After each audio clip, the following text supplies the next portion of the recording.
بسم اللہ الرحمن الرحیم۔ السلام علیکم۔ آج ہم عبداللہ اسلامک اور قرآنک چینل میں دانت درد یا داڑھ میں درد ہو اس کے لیے دعا لے کر حاضر ہوئے ہیں۔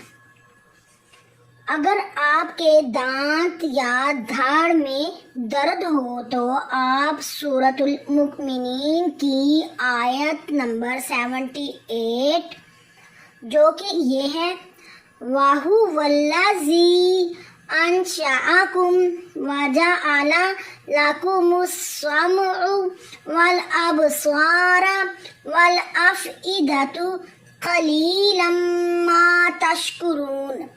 اس کو اس مقام پر انگلی رکھ کر جس مقام پر آپ کو درد ہے، مطلب دانت یا داڑھ جس میں آپ کو درد ہے اس کے اوپر انگلی رکھنی ہے۔